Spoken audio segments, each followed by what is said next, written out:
Olá pessoal, sejam bem-vindos à Ponte dos Livros e o livro de hoje é o incrível Os Trabalhadores do Mar de Victor Hugo. Esse livro fantástico, pessoal, absolutamente maravilhoso. O Victor Hugo vai colocar aqui a arte dele para fora, ele é um romancista, então aqui vai ter um enredo maravilhoso que vai prender a sua atenção literalmente até o final, porque esse autor aqui vai deixar você esperando até a última página pra gente saber o que é que vai acontecer com esse personagem que ele vai criar aqui para poder ser o protagonista da história, que é o Gilliat, mas uma coisinha de cada vez, né, pessoal? Primeiro, né, quem foi Victor Hugo? Victor Hugo, pessoal, é um escritor, dramaturgo, poeta, e o Victor Hugo também foi parlamentar, tá certo? Ele também foi muito ativo politicamente.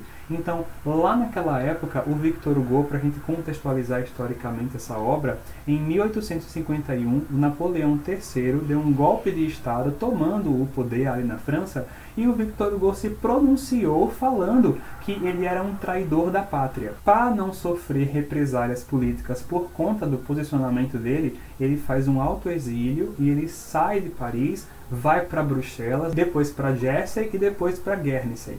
E aqui, pessoal, é onde vocês percebem que o meu francês não existe, tá certo? Eu estou pronunciando alguns nomes aqui em francês, mas vocês devem estar percebendo que francês mesmo não está saindo nada, né? Então gostaria de pedir desculpas a todos vocês, tá certo? Porque eu não entendo nada de francês, tá bom, pessoal? E o Victor Hugo, ele vai se estabelecer na ilha de Guernsey, onde ele vai passar 15 anos exilado. Inclusive, ele mesmo pensava, e ele registra isso aqui na epígrafe do livro, que ele ia ficar lá para todo sempre, mas não, chega um instante onde ele volta para a França. Então, nesse livro, o Victor Hugo vai fazer uma homenagem à ilha de Guernsey, à sua cultura, ao modo como as pessoas viviam naquela ilha, como eles se comportavam, no que eles acreditavam, quais eram as suas superstições e histórias.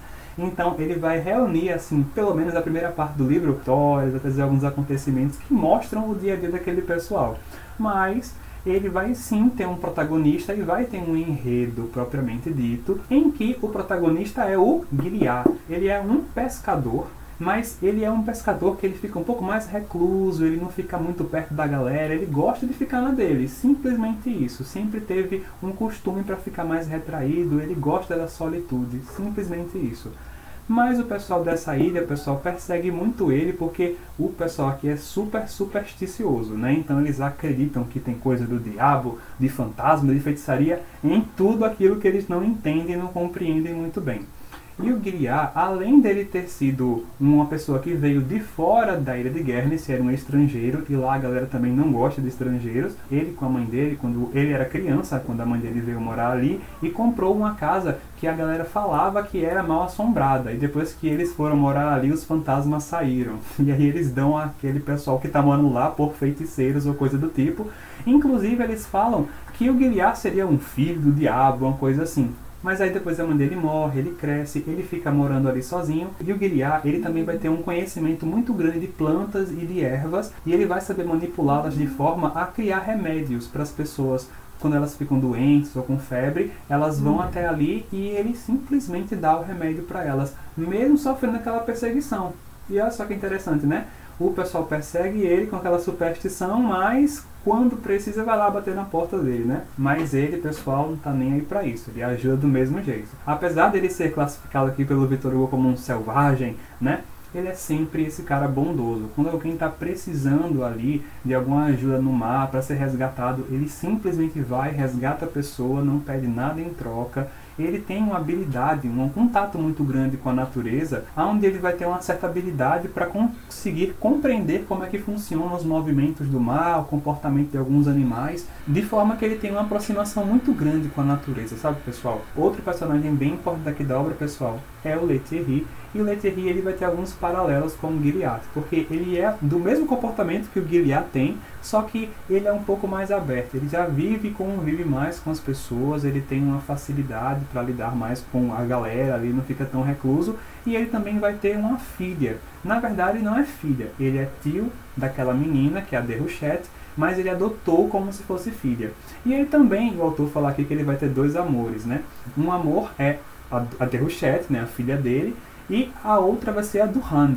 E a Durand não é uma mulher, pessoal. A Durand é o barco dele, que é um barco a vapor que ele tem. Ele, inclusive, foi pioneiro dessa tecnologia, trazer aquela tecnologia ali para a ilha de Guernsey. E como acontecia com o Gilliatt, né, que sofria aquela perseguição na superstição do pessoal, ele também vai sofrer por conta daquela questão tecnológica, né? O Gilliatt por conta de um conhecimento científico, né? Que a galera não conhecia das ervas, e ele por conta do barco a vapor dele. Mas, do mesmo jeito que acontecia com o Gilliatt, aquele pessoal percebeu que aquele barco sai e volta para o porto naquele horário, sempre traz as coisas e leva muito rápido, também tem uma segurança que os outros barcos não têm, então logo o pessoal esquece que é o Devil Boat e também começam a contratar aquele barco, né? Enfim. A Déruchette, pessoal, que é a filha do Letterie, é aquela moça amiga, gentil, bonita, simpática, canta, toca piano, perfeita. O Letterie trata ela com todo carinho, com todo amor realmente, e, inclusive, quer que ela se case com um homem valoroso, exemplar, com um homem realmente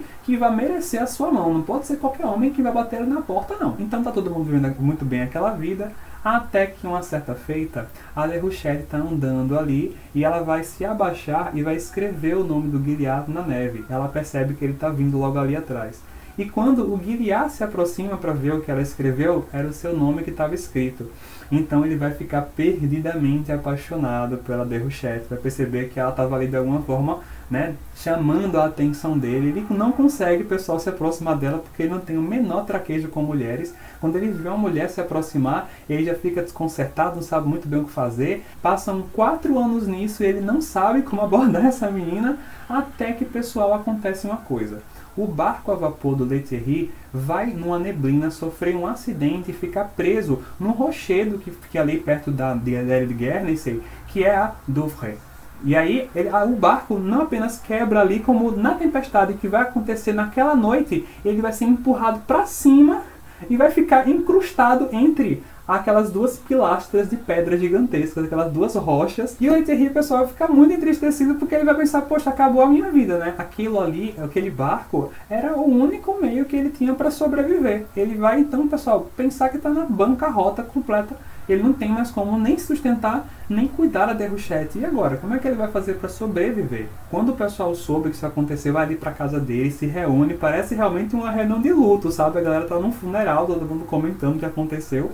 E o Letterie super abatido, entristecido, completamente apático, meio que fora do ar, assim. E aí a galera começa a comentar, não, mas vejam bem, o barco em si está incrustado lá e realmente está perdido, mas se a gente conseguisse salvar o motor, a máquina que está lá dentro, era só reconstruir o barco. Isso fica muito mais fácil. Mas a questão é, como é que a gente vai tirar aquilo de lá? Isso é impossível. Uma coisa que está a metros acima do mar, tem um monte de pedra, é um local que é realmente perigoso até dos barcos andarem. Veja que até o próprio barco do Letterie ficou preso lá. Então, de repente, alguém fala assim, nossa, se alguém conseguisse tirar isso de lá. E aí a Déruchette completa, eu casava com ele. Nessa hora alguém pergunta, casava mesmo? Quando todo mundo olha, é o Gilliatt quem está levantado ali de pé, querendo saber a resposta. Então o Letterie vira e fala assim, se alguém for lá, trouxer aquela máquina inteira pra cá, eu dou a mão da minha filha em casamento, em nome de Deus. Ele jura isso lá. Gente, não dá outra. Na manhã seguinte, cedinho, antes do sol nascer, o Gilliatt já está indo para lá, correndo, para evitar concorrência, e ele conseguir tirar aquela máquina, aquele motor de lá, trazer de volta para a ilha de Guernsey e casar com a moça que ele ama, que é a Déruchette. Então, pessoal, é a partir daqui que a gente vai acompanhar o Gilliatt enfrentando a fome, o frio, a sede, a chuva, todos os tipos de intempéries naturais para conseguir tirar aquela máquina dali e ele se casar com a mulher que ele ama, que é a Déruchette. Pessoal, é aqui que esse livro fica grandioso, é aqui que essa obra cresce, porque a gente vai começar a acompanhar o Gilliatt tendo que empregar a força de vontade dele, a persistência, a perseverança, a resiliência para conseguir executar aquele feito. O livro, a partir daqui, fica absolutamente largável. Você não vai conseguir mais largar se você quer saber o que é que vai acontecer com o Gilliatt, se ele vai ou não tirar aquela máquina, sobreviver, se ele vai conseguir se casar com a Déruchette. Gente, que livro absolutamente fantástico. Todo esse livro aqui, pessoal, vai ter uma descrição que é muito bem feita. O autor, às vezes, pessoal, ele vai se demorar um pouquinho descrevendo algum rochedo, alguma pedra, alguma casa, alguma coisa. E aí, você pode até pensar, pô, ele entrou numa digressão. Sim, às vezes ele vai entrar em digressões, porque são das características do autor. Mas, pessoal, não se enganem. Victor Hugo não dá ponto sem nó. Aquele objeto do qual ele está falando ali naquela digressão vai entrar na história de alguma forma importante daqui a pouquinho. E cada uma das descrições que ele faz, pessoal, são absurdamente magníficas, são belas demais. Como ele vai descrever, por exemplo, uma tempestade, como ele vai descrevendo a própria natureza ao redor do Gilead, como ele vai descrever até os rochedos. E, pessoal, para mim, a descrição mais bela que tem aqui nesse livro, eu vou até pegar o capítulo para vocês verem, é o capítulo 12 do primeiro livro da segunda parte. Gente, o nome do capítulo é O Interior de um Edifício Debaixo do Mar. Que capítulo maravilhoso! Ele vai fazer uma descrição do interior da Douvre, porque ela é oca. E o Gilead vai encontrar uma caverna, uma abertura por onde ele vai entrar. E ele vai fazer uma descrição, pessoal, maravilhosa. Ele vai começar a descrever a luminosidade do sol, como é que bate por ali. Ele vai descrevendo a caverna como é por dentro, a estrutura, a superfície. Ali tem uma piscina de água que inclusive vai subindo à medida que a maré também sobe. E ali debaixo tem plantas, ali tem algas, ali tem pedras, conchas. E ali no meio, pessoal, tem uma pedra que fica no centro de tudo, como se fosse uma espécie de altar. E o autor vai vislumbrando ali uma deusa, ou alguma coisa do mar que vive ali, da pureza, não sei o que lá. E ele vai exaltando toda aquela natureza ao nível do sublime. Gente, que descrição magnificamente bem feita! Pessoal, e tem uma curiosidade bem interessante sobre esse livro aqui, porque o Gilead também vai ter que enfrentar uma determinada criatura marinha que vai aparecer ali em determinado instante. Não falo como, nem porquê, mas o nome que o autor deu para o animal é, na verdade, um dialeto. E esse nome, essa palavra que é utilizada aqui pelo autor, entrou no dicionário francês depois de o autor ter utilizado aqui. Isso é bem interessante. O Victor Hugo usou uma palavra e essa palavra foi introduzida no dicionário, no vocábulo francês. Olha só que interessante. Esse livro não tem só essa história do Gilead. É uma história que carrega dentro dela outras histórias também paralelas, que, claro, todas elas convergem e tem absolutamente conexão com a do Gilead. Eu não estou contando tudo para vocês, mas aqui vai ter uma história de traição, que envolve também dinheiro do Lethierry, tá certo? Que tinha sido roubado por alguém. Esse alguém eu não vou contar também quem foi, porque não tem a graça contar para vocês a spoiler, mas enfim, que é toda uma história super interessante também, tá certo, pessoal? É isso. Esse foi Os Trabalhadores do Mar. Se vocês nunca pegaram essa obra para ler, gente, recomendadíssimo. Peguem esse livro para ler. Essa é uma obra, pessoal, que vai maravilhar vocês. Vocês vão sair dessa obra encantados, embasbacados. Não tem como a gente não sair daqui de queixo caído com a maravilha que é escrito desse autor. Gente, que livro lindo! Pessoal, mais um vídeo está chegando ao final. Se você gostou desse vídeo, deixe seu like. Inscreva-se no canal e ative o sininho para não perder os próximos vídeos que vão lançar por aqui. Compartilhe esse vídeo com as pessoas que você conhece, com seus amigos, com sua família, lá no grupo do WhatsApp. É isso, pessoal. Mais uma vez, muito obrigado pela sua atenção. Muito obrigado pela nossa travessia e até a próxima.